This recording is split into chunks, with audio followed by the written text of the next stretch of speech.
Hi, welcome. Hi, My, Deborah. Great to be here. my name is Deborah Hughes, and I'm your guest for the week while Eric is away. And today, my guest is Kim Eshelman. So, welcome, Kim. Thank you. Thrilled to be here. What are you going to do? Now, you're a pastel painter. What are you going to do for us today? Yes, today I'm going to show you how I start a beautiful, bold, dynamic, backlit forest scene, which is one of my favorite type of scenes to paint. So I'm way out here in the woods. I have a lot of inspiration around me, and so I'm always drawn to painting the forest. That's so exciting. I can't wait to see what you're going to do. Are you ready to get started? I'm ready. Okay, let's do it. Okay. Let me just get my Kim is here. on Pastel Live. Kim is going to be a guest on Pastel Live, and she's going to be doing a forest demo on Pastel Live. And that'll be so exciting. I can't wait to see. She's surrounded by forest, and she has a lot of beautiful pastel techniques to share. So I hope you'll join us at the 4th annual Pastel Live, September 18th through the 20th. That'll be so fun. I can't wait. Kim, Okay. welcome Have back. we've got a good scene here for you guys. You can see everything okay, it looks like. Looks good. Okay, great. So what I'm going to be doing today is sharing with you one of the many techniques that I like to use when I'm starting a painting. One of the things that I love about pastel is how many different ways, how many different products you can use for your underpaintings and incorporate into a pastel painting. So for this particular scene, this is what we'll be painting. It's a scene of my front yard, and the sun is setting, and we've got these beautiful warm toned trees with really big shapes of darks and lights. And I really am drawn to this because of those really strong shapes. I've actually painted this scene before, and I'm going to show you this here is the finished piece, and I thought that it would be a good piece to do another version of. I love that, Kim. That's beautiful. Oh, thank you. So since, the way that I work, we will not be most likely completing the painting today, but I want to show you how I get started, because I really feel that the beginning stages are, and creating a strong, if you want to say, armature of your lights and darks, and really creating a strong foundation is going to get you so far. So for this scene, I am going to start by using a hard pastel, and I'm going to tone my background. I'm just coming in with this bright, beautiful orange. Now, I'm working on a sanded surface, and it's a panel. I have it mounted. And actually, let me also do this. It's my little test strip. Oh, that's cool. So that I can see, I can use this to see how my pigments are going to lay on top of this color. So Kim, I'm using, yes. Kim, are you using there to add the liquid? I am using rubbing alcohol. So just isopropyl alcohol. I could also use water. I could use Gamsol. And also, I chose to use a hard dry pastel for this underpainting. However, I often use a lot of different mediums. I might use gouache for the underpainting. I might use water. I could use watercolor. I could use ink. I often use ink. But I chose this one just because it's easy, and I'm a lazy painter sometimes. And it's just easy to show this method. But one of the things that I really encourage everybody to do is experiment. I don't have one set method of how I paint as far as technique goes, because I get bored really easily. So I'm always trying new things. And I really encourage everybody to do that, because that's how we become better painters. That's how we find our style. Okay, well, it looks so juicy and yummy already. yeah. And one of the reasons that I chose this color is because this will be a predominantly warm scene. So I thought, we could always, there's a ton of ways to create and start your painting, but I thought I would let this do a lot of the work for me, and you'll see that as we progress. So now, while this is still wet, what I will do is I'm going to come in with some it's a hard ink. It's made in the form of a tailor's chalk, but I'm going to use this to start to lay in some of my dark shapes. And this is already starting to dry. That's when you use the rubbing alcohol, it really dries quickly, which is one of the things that I love about it. So I'm just going to start laying. I'm squinting at my reference photo, and I'm looking at where those dark shapes are. Now I'm going to adjust this a little bit just because it will be fun. And when we look at a reference photo, there's a lot of things about it that I may not like. So I'm taking it as I'm just taking it and I'm going to put my own artistic viewpoint on it, if you will. I like that. You need the inspiration, but you don't want to follow it exactly. Exactly. And I really like these type of sticks. There's lots of different kinds. I mean, I can literally, this is another type of an ink stick. And this is a hard pastel. I could mix and match these. And I'm going to show you what I'm going to do with these here in a second. But I'm going to come back to this type because I like the really bold and intense dark that it will give me, which you're going to see here shortly. Kim, I love those ink sticks. Can you tell us more? Do you get those at the art store, or where do you? They're so fun. I love experimenting so much. Yeah, I get these online, and But are they at the art store, or are they somewhere different? yes, you can get them at the art store. Oh, okay. Yes. You said Okay. something about a tailor's something, so. Yeah, it's like a tailor's chalk, but it's Oh, it's more of an ink, I think. that's cool. So another thing that I want to mention that I'm doing here, and usually if I was not doing a demo, I would potentially spend more time. You can see here that I've got some newsprint behind my surface. The reason I have the newsprint behind my surface is sometimes I don't work on a panel. You can see that this is a panel. And so it's because I don't want, since I'm doing a wet underpainting, if I didn't have it mounted, it might buckle. But when I'm working on a substrate that is not mounted and it's just a piece of paper, I like to have some padding between the substrate and the hardness of the gator board behind it, because it will lend a softness to the work. So that's why I have this back here, just as an aside.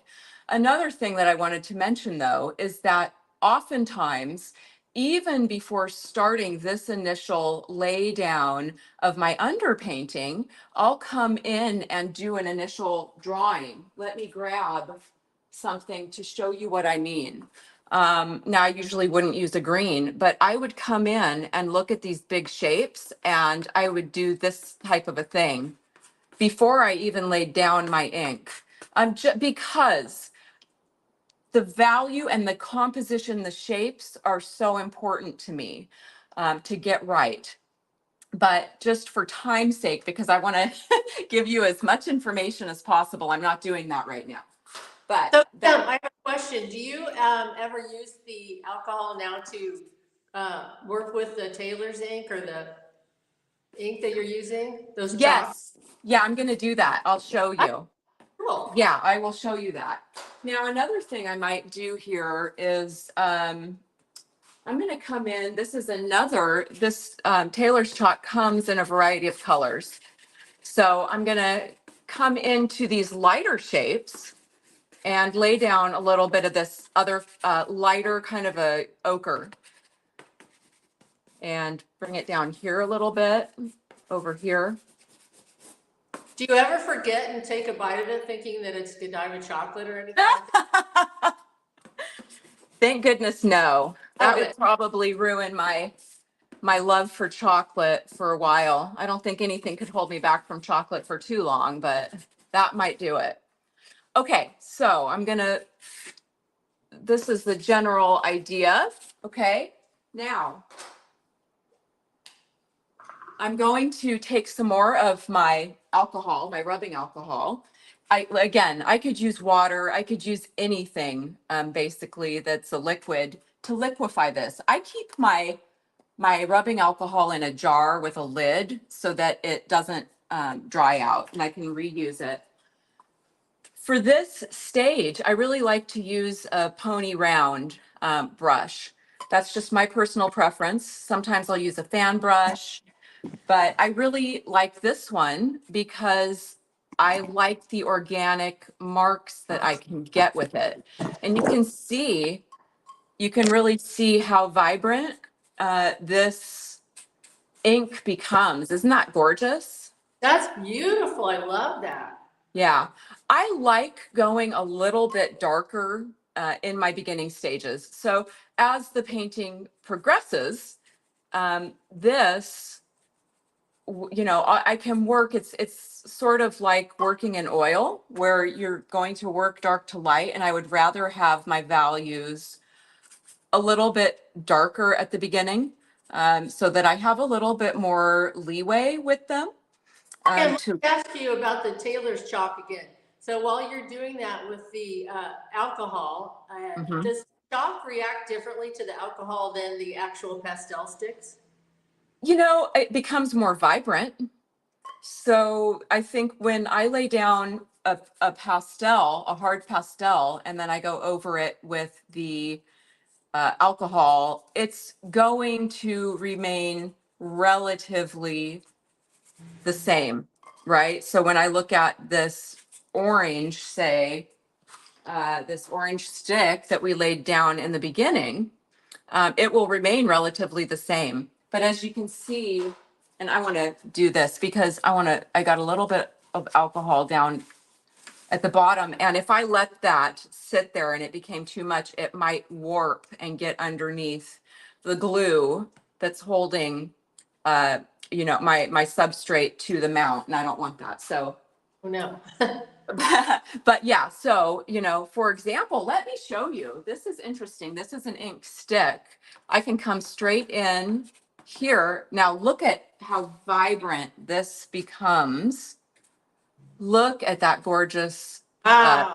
deep, cool red, right? So that's one of the things that I find really exciting about working with the inks is that sometimes I don't even, look because they look quite dark and it's kind of sometimes hard to tell what the color actually is in the stick form. But then once you get it on your substrate, it just bursts into this gorgeous and amazing color. You can see that ochre is really starting to That really pop. brings out the richness of the color, doesn't it? And It does. really unusual texture to begin with. And some of that, will you hold on to some of that to show through later in the painting? Definitely. Yeah. I mean, that's one of the reasons that I decided I wanted to work this way for this demo, because I really want to show that spending a lot of time on your underpainting can pay off. I can use this now. First of all, I mean, pastel and pigments are expensive. And the more that I can set myself up ahead of time. Whoops. You know, the more, look at how gorgeous. I love working straight into the alcohol with my ink stick. That it just, let me grab my brush. Kim, I love that you're working the whole surface and you're doing a variety of strokes and textures and you're really having fun. I think that's so cool. Oh, I mean, that's one of the things I love about pastel is that, you know, I do, like I said, I get bored pretty quickly. And so experimenting is, oops, that was it, but who cares? This is the underpainting. You know, and that's the other thing that I really want to say is don't be afraid. Don't be afraid to experiment. Look, I mean, this doesn't look like, this looks like a 3-year-old did it, but this is setting me up for success. I love So, it. so here's the, thank you. You know what? And in fact, I'm going to put a little bit over here because I'm going to be using this for the demo. And because this is going to take a little while to dry, I actually have another piece that I have ready to go. So I'm going to use that. But this is my little test strip, and it's going to, you know, give me a space to try out my dry pastel before I put it on the actual surface of my painting. So you're gonna try the dry pastel on top of the wet on your left before you put it on your actual painting? I usually do. Yeah, I will let this dry and then we'll start in. But what I have done, because this could take a little while to dry, and the other thing that I want to say is in this process, I will often come in multiple times. So once I'm finished with this initial layer of ink, or if I was using gouache or watercolor, whatever it is, I might come back in and say, oh, that's not quite dark enough, or my shapes, I want to adjust the shapes. So I could come in multiple times.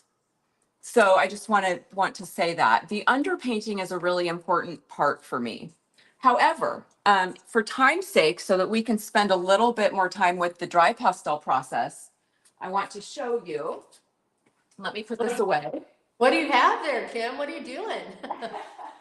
Show us. I have already created another version of this Fun. Okay. so that we can get started with the dry pastel. Can you see that okay? Yeah, that looks great. You'll have to tell us about the lighter color strokes on top now that you've kind of got a design going. Yes. So to me, again, shape is really important. If I can get my shapes correct and my values, then I can really get bold with color. So what I have done here is, as I said before, in the very beginning, I would usually mark out, I would do this exact type of lay in. I just used a pastel pencil, a light gray pastel pencil. You could use whatever color, it doesn't matter. And I would lightly block it in the big shapes. So here's my darks, right? And then here's the shape of these lighter colored trees over here. And then I'll work in with my ink, let it dry. And then, so it basically deconstructed it by putting in the ink. Now I'm reconstructing it with these pastel marks. So now I have a general idea of where I'm going to start laying in my pastel. And what I'm really going to focus on are the darks. And I, again, just like working in oil, I want to start with my darks and then work gradually up to the lights. As long as I have my darks correct, and let's get started on it. Let me move this finished painting out of the way. Then we can start to get creative with color. So, Okay, I have a question for you, Kim. yeah. Can you talk about where your light source is and what your plan is for that? Absolutely. Let me move my underpainting materials so that I can have full access to my pastels. Give me just one sec. Okay. So if we look at this reference photo, you know that photos lie. I mean, we're going to have to get creative. And the more time that you spend outside, and I've painted this scene many times, varieties of this scene. I know that this is way too dark. I know that this is way too light. So remembering, and that's why I highly encourage everybody to paint from their own reference photos, because you're there. You'll understand the scene better, and plus, you know, it will be something that's truly and 100% from you. But this is obviously the lightest part of the painting. And to start with that, I want to say that in general, I do like to come in and put in my lightest light right away. So there's my lightest light. It's going to be a road map so that I know I will not go any lighter than that. Now, Yes, have that right away so you know what you're doing, right? exactly. You can see this is just a big black blob down here, and that's boring. Now, what I like about this scene is most of it is dark, right? And just like we want a dominant color, the dominant, or I should even say a dominant temperature, which is warm. It's all these beautiful oranges and reds. We also want a dominant light and dark, and it just will, those imbalances will make the piece more dynamic. So this has this great big, if I squint at my reference photo, it has this great big dark, which I love. The dark is dominant. So I'm going to lead the eye, even though you can't see it down here. You can see I've put in some of these marks, leading the eye, leading the viewer up to the focal area. Nice. Okay. Yeah. And then we'll strategically start placing pastel, but I've got to get going on that. I can't wait till you do that part. So Kim, I noticed too that you don't have the sun right in the middle and not at the bottom or the top of the painting. So you place that strategically kind of on the 1/3 mark. Is that right? Yes. So, you know, it's fun to sometimes break the rules, but in general, working on, you know, having your focal area in one of the thirds is always a good idea. And in fact, let me show you. One of the things that I will often do, this is orange, so that's not going to work. Let me use a piece of charcoal. One of the things that I'll often do when I'm by myself in the studio is, in addition to these third marks, because placement is so very important to me, when I'm initially drawing, sketching in the composition, I'll put little tick marks Yeah. on the third, right? That too. And then sometimes I mark out the middle to make sure I don't put anything smack in the middle, Yes, past or some horizon line. exactly. Yeah. Yes, absolutely. So that is always a good idea, because as loose, doing it this way and having this very loose sketch and being very aware of where everything is placed, then allows me to come in and be loose and free with the dry pastel, Love it. Hey, right? if you like this demo as much as I do, then share it with your friends. Let's get everybody watching this. We've got So, people from all over the country and all over the world watching right now, Kim. yay! I'm so I know. glad. Yeah. So you can see that I'm starting in with a value that's very similar to this dark ink that I laid down, okay? Now, it's a pretty muted color, okay? I'm using a medium soft pastel. Let me grab another color that is very similar in value to the one I just laid down. Now, it's a green. This painting, let's take a look at it over here. That's quite similar. This painting is predominantly warm. So you know, even though these are trees and they're going to end up being quite orange, everybody's going to know that they're trees because of the temperature. Oh, sorry, didn't mean to do that. Oh, that looks great. But real quick too, can you tell us what kind of pastels you're using right now? Well, I Are they am. soft, really soft, or what? Yeah, these are medium soft. These are medium soft pastels. I don't think we're really supposed to talk about brands here, possibly, but You're using light touch to apply them, so you keep lots of grit still at the base to hold the pastel. absolutely, yes. Having a light touch is important. It's not always, it doesn't always happen. Yeah. But but it's a goal. Now, do It you is. see, I'm starting to come in with a violet. It's a very, very muted kind of violet. And what I love about working this way is that as long as I stay in the value range, the similar value range, I can get very creative with my color. Now, I'm going to show you what I really love to do. And I'm going to start, that's very bright. I may not want to start that bright. Oh, come on, Kim, go for it. What's important now, I don't mind starting a little bit darker. Like I said, I want to start a little bit darker than what my final layer of pastel will be. But what I really love to do is work negative shapes around the trees. Beautiful. So, Now, Kim, let me ask you real quick. So that tree on the left, is that already kind of the coloring that you're going to hold on to for that particular tree? yes, it Nice. is. And that's part of the reason that I decided to let this background, this dry pastel that I rubbed in with alcohol, do some of the work for me. You know, it's going to really do some of that work. Now I'm just laying in, just like I laid in my lightest light, I want to start to see, this is just going to help me kind of start to see what's going on here. I still have a lot to do. Another thing that I might do is, as we probably all know that as we come down from the zenith of the sky, and even though this is a rather close in scene, and to the naked eye, we may not get as much of a shift from this darker, cooler sky color. I want to dramatize it. So I'm going to come Kim, in. let me ask you a quick question now.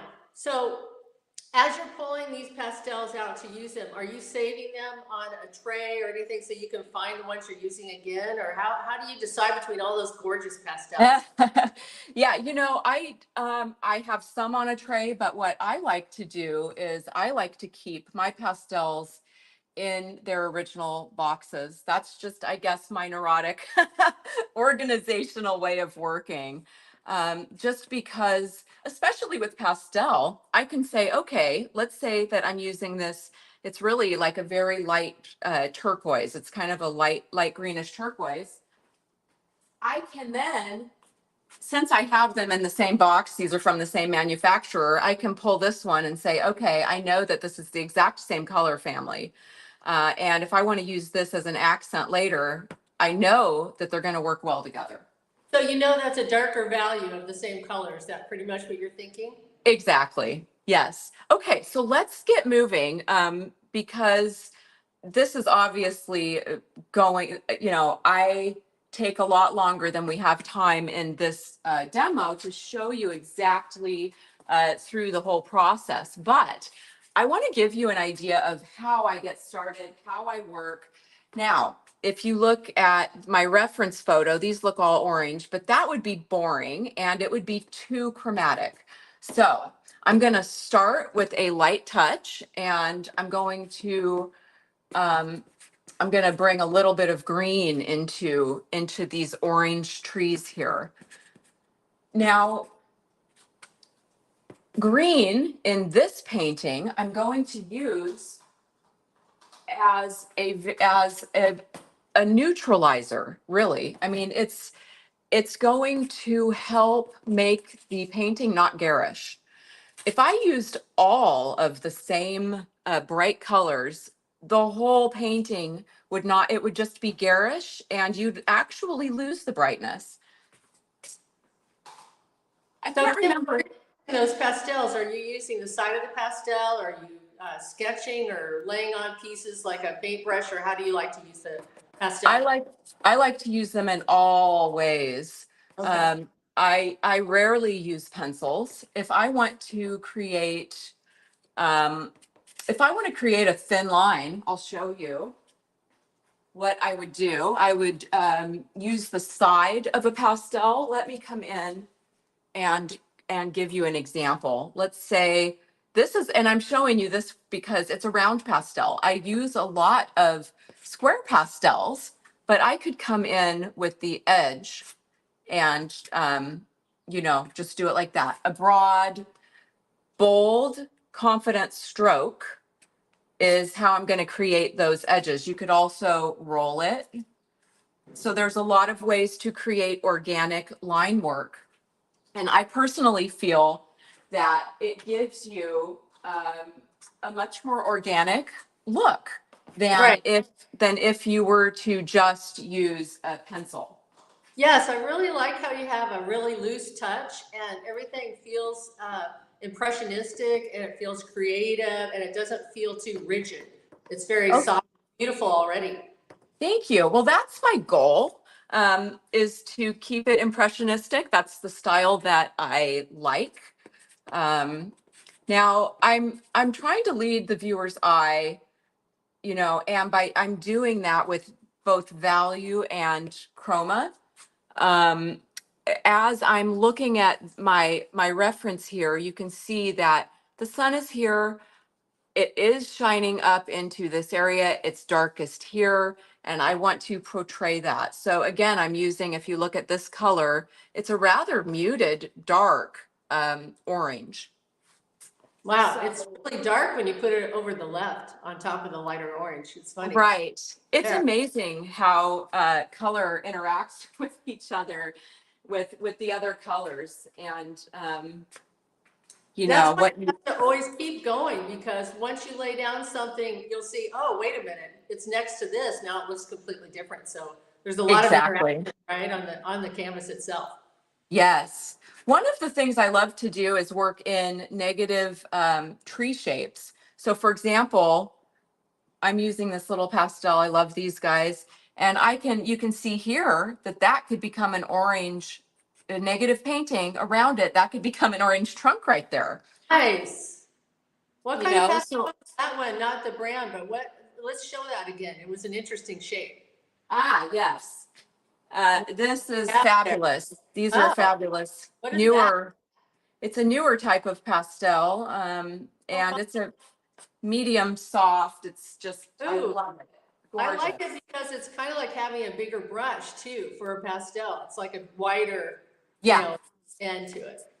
I tend to look at my pastels as paintbrushes. I worked for Yeah, years in acrylic. I used to do great big mixed media pieces with acrylics and watercolors and plaster. And I've just completely fallen in cool. love with pastel, Yeah. because of just the sheer variety that you can create with it. And it's just so immediate. And it really kind of it allows me to have that quick satisfaction that I crave sometimes. Yeah. Okay, so Here you you can see that I'm trying to allow some of my dark underpainting to shine through. And I think what I'm going to do now is start to get a little bit more aggressive with some of the background, simply because I really want to share with you how I work on these negative shapes. So usually, if I wasn't doing a demo, I would spend more time here and down here. And I really do love to work all over the piece. But I want to spend some time showing you this. So that's a little go. dark. You're doing good. You have about 20 minutes left. Oh, great. Okay. Yeah. As long as I work lightly enough with the pastel, I can come around it and layer and layer. And that is one of the beautiful things about it. Now, here you can see that I'm attempting to leave the orange, and I'll probably come back in. But you can see here's a tree starting to form. Okay. Let's come over onto this side. And one of the things I like to do is start to pull out my trunk shapes down here, just because that is really going to help me start to see the structure of the piece. You're I'm doing not, negative work right there, right? That's the sky, not the trunk, right? So you're that getting, is yes, that's the okay, sky. I am putting in the sky right now. And by putting in the sky, I'm also creating tree trunks. right. That looks awesome. So, let's see here. What I think I'm going to do now is start to work a little bit more on my center of interest. One of the ways that we can create a pop and a dynamism in our pieces is by being aware of what's around that center of interest. And since, let me grab another pastel over here. If I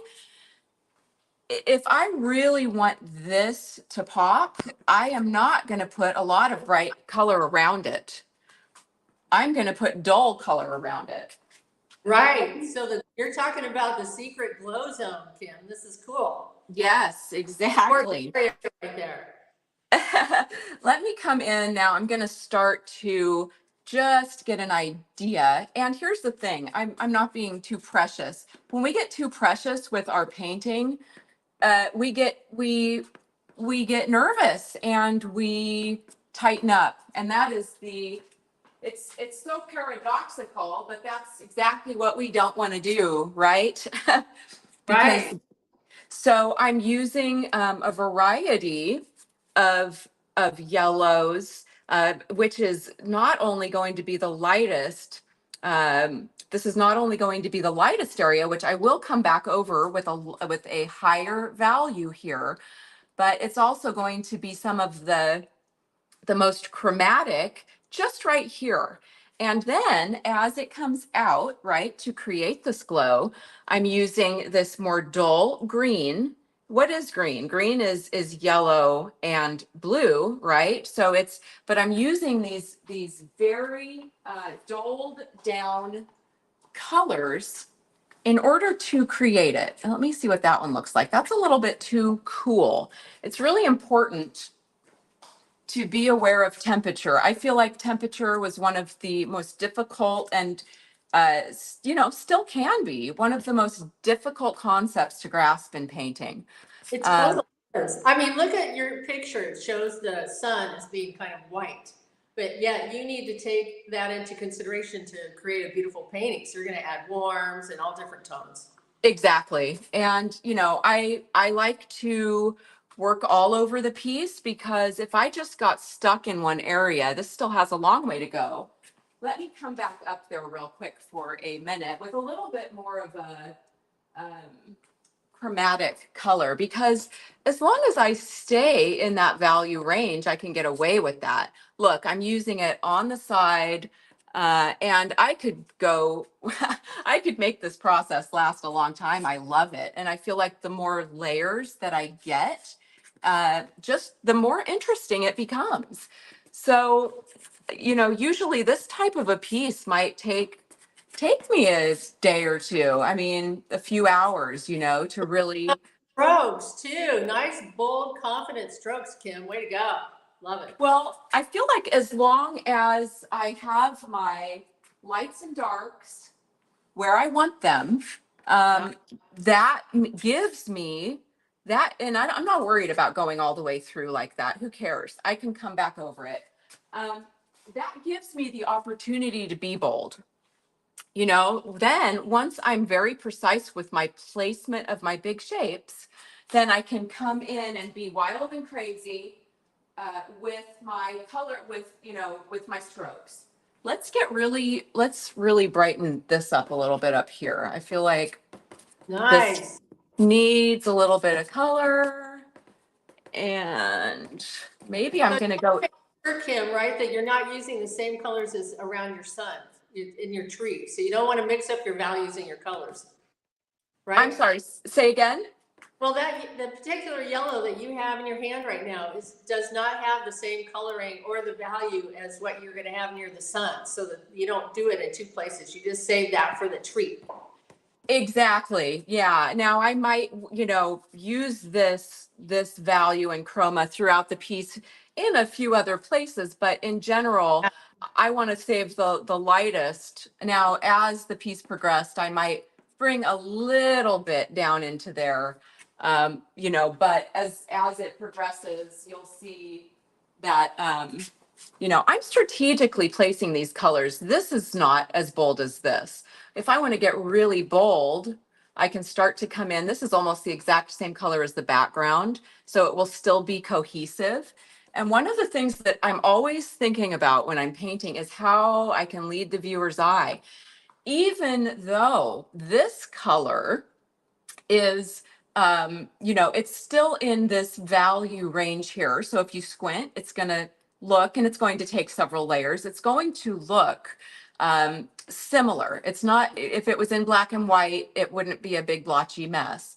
However, it's more chromatic than some of these more muted colors that I've been laying down. So I can actually use chroma. I can use color to help lead the eye through a passage, even if it's the same value. I have a question for you online, Kim. Yes. Lola is asking if you can put acrylic over this when it's dry. No. Definitely no. I would not do that. It would ruin it. This is, let me. Do you like to use any kind of fixative, Kim, at all along the way? I do not. I do not. I will occasionally use a fixative when I'm working, and I don't, let me see here. Here's a couple that I like. I will just tell you that I do occasionally use a workable fixative, but I would never put it on the final painting when it's finished. Yeah. It would dull and darken it, and that would not be good. I find that, I used to work in pastel too, so I find that actually, for 20 years. Nice. Yeah, but the fixative really makes the darks lighter and the lights darker. I mean, it really kind of puts the kibosh on the whole party. You know what I mean? It really does. I read that the pastel flakes need to be able to reflect the light, and so it's important not to put the fixative on at the end, I would say, for sure. Oh, definitely. Yeah. I mean, it basically is a crystalline structure. And if you start putting liquid on it, it's going to, it's going to do exactly what you said. It's going to darken I like it. what you did with that green in the ground down below with the light streaking through. That looks super. Oh, thanks. I mean, yeah, that looks great. now I decided I wanted to do something a little bit different up here. Here in this reference, this tree goes all the way to the top, but I thought it might be fun to change it up a little bit. So I'm coming in, let's see what that looks like. I'm coming in a little bit lower. And here again, yeah. Talk about complementary colors, because you've got a lot of complementary colors going on there. Oh, I do. Yeah. So yes, this is predominantly a complementary scene with orange and blue, right? So I'm using I'm using that to my advantage. But I'm also, what's really going to hold this together, is the neutrals. So I've got all these dark neutrals, which I will continue to layer and layer. And I'll come back in with some more line work, and then I can start to get crazy, and maybe that's going to be a little light. Let me grab a dark.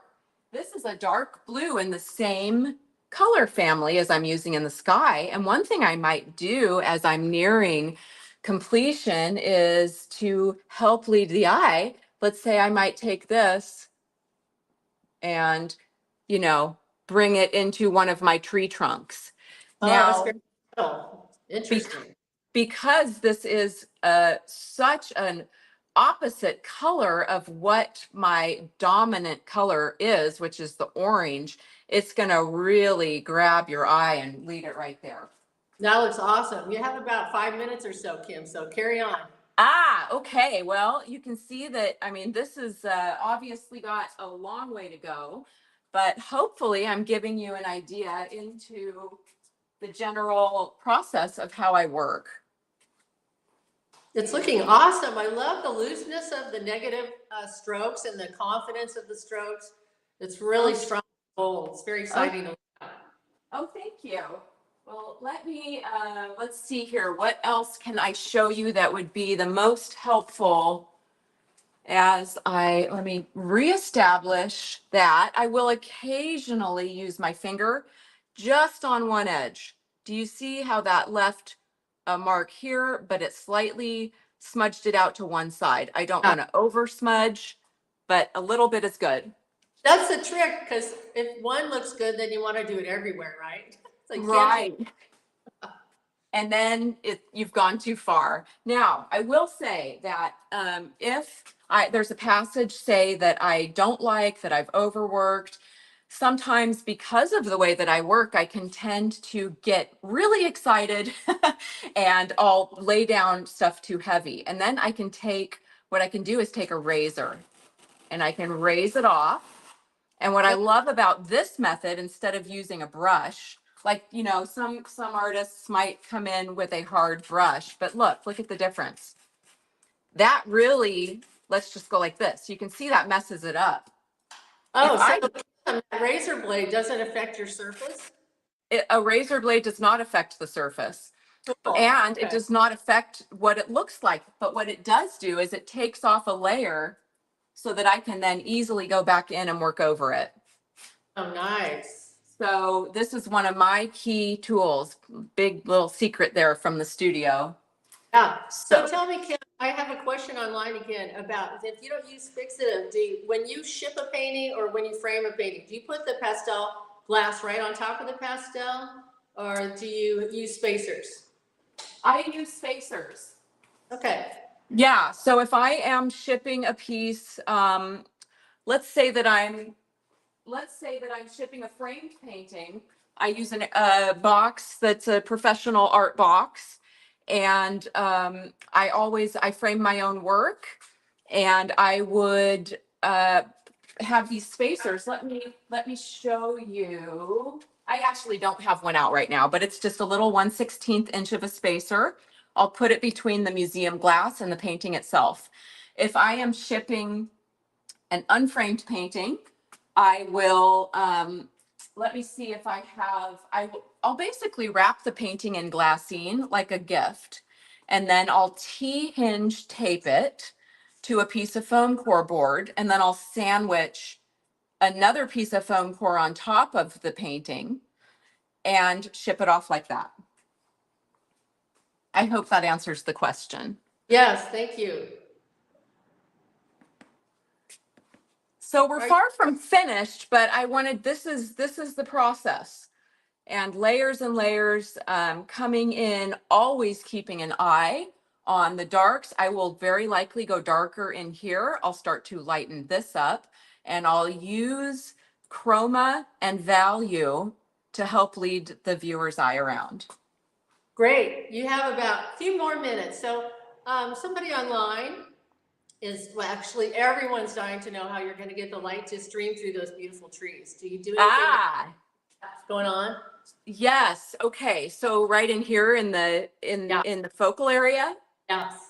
Okay. Well, what I'm going to do is continue to come in, and I'll start coming in with softer pastels. Okay. And this one is a little bit light, so it might take me a little bit of time to kind of find my colors. I'm going to start, and this one is just a little teeny bit darker. You can see now that I'm going to layer. Let me grab another color, and what I may do is come in like this, create more interest by putting another line, another indication of a tree. And what I will do is start to come in with some of my most chromatic color, very sparingly, because I don't want to overdo it, right? And come back in, and this is a process. This is a layering process. I might go back over that several times before I'm happy with it, and then work back around it with a dark. Okay. So when you have light streaming through, though, is it mostly, do you actually have yellows that stream out, or you do it by changing the color of the tree in order to get that effect? Both. Okay. Yeah, there's so many different ways to do it. I mean, I could take, let me see here. I mean, I think that doing something like trying to create streams like this is not very effective.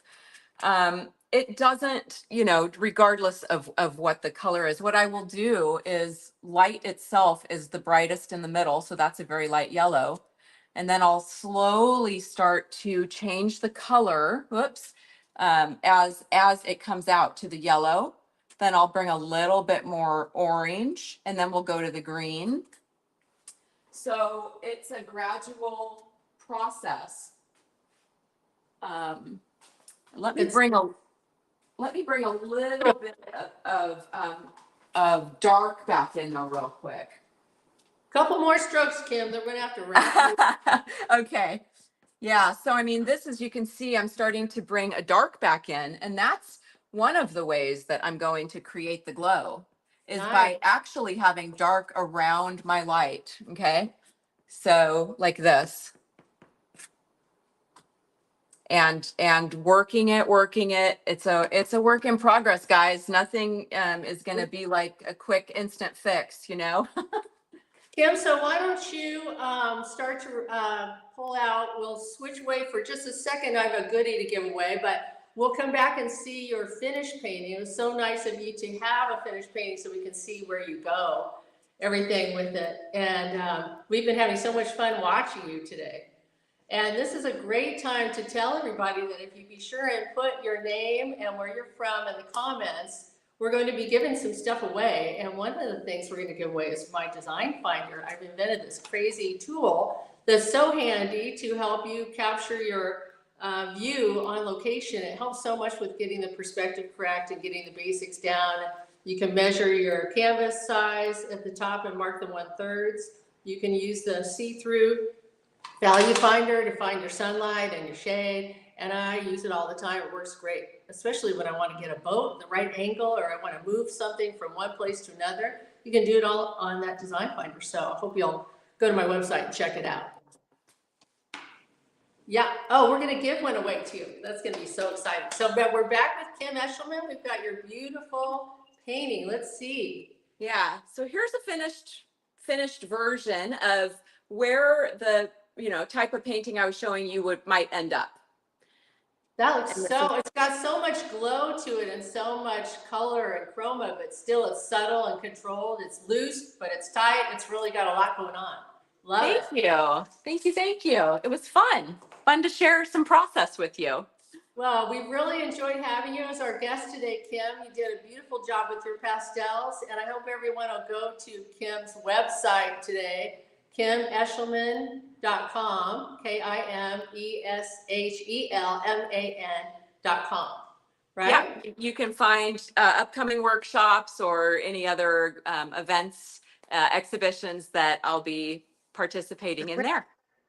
And don't forget Pastel Live's coming up here in September, so we'll see you there. Yeah, see you there. That'll be exciting. Thank you, Kim. Okay, thanks everybody. So thanks for watching today, everybody. We've got some good stuff to give away today. And I guess we have a wonderful pastel pointers from the pros, an actual ebook. Look at that. So you go to pasteltoday.com/ebook in order to get this, and you can download it for free. That's so great. The Streamline team is on top of things. That Eric Rhodes, he's a smart guy. Everyone, don't forget to subscribe to this channel at Art School Live on YouTube and at Eric Rhodes on Instagram. Don't forget to follow Eric. He knows everything. He's got a new thing on Fridays too, where he actually looks at your work and works on it online. It's really, really cool idea. Love it. So see more of Kim's work, as we said, at KimESHELMAN.com. That's KimESHELMAN.com. And visit my website. I hope you'll visit my website too. I work in oils now, but I used to work in pastel for 20 years. And I do a lot of plein air work. So check me out too at DeborahHughes.com. That's DeborahHughes.com. And then, of course, don't forget we have plein paste coming up. Plein air, yes, in the Smoky Mountains, North Carolina, coming up May 20th to the 24th. That's going to be so fun. I'll be there. Lots of the great artists that you love to work with will be there teaching and helping you paint too, because we all get to go out and paint together. So it's really, really fun to do. And I've never been to the Smoky Mountains, and we're going to visit the Biltmore Estate. You should look that up. I think we only have a few more spots left for the plein air convention. So if you haven't gotten a ticket, check it out right now at pleinairconvention.com. And also we have, we're going to show you a couple of my videos. I've been fortunate enough to work with Streamline Video to do this one of the regatta. Boy, I talk a lot about impressionism, brushwork, colors, and how to get a lot of reds into a seascape, because seascapes are often lots of blues and grays. So this shows you a lot of warm tones and how to get them in, how to do confident brushwork, just like Kim was talking about. Then I have another one also called Impressionistic Brushwork. Now, this was a very complicated subject that I did on location in Easton, Maryland. This is Cutson Case Shipyard, and actually it includes a very complicated boatyard in the background and a figure and a building, part in sun and part in shade. So we talk a lot about different color, what color is this in the shade, what color is this in the sun. And so I hope you'll check that out. These are two really great PaintTube TV is where you find it, PaintTube TV/ASL Art School Live. And you can check out all of our beautiful, there's so many videos on there, and so fun to have you here today. So thank you so much for coming. We had viewers from all over the world, and it's so fun to all be together and share ideas. And we were thrilled to have Kim here with us. And tomorrow we have another special guest.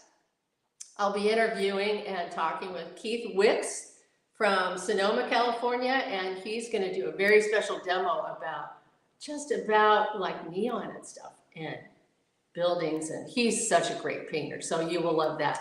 So I look forward to seeing you tomorrow. Thank you for being here with me today.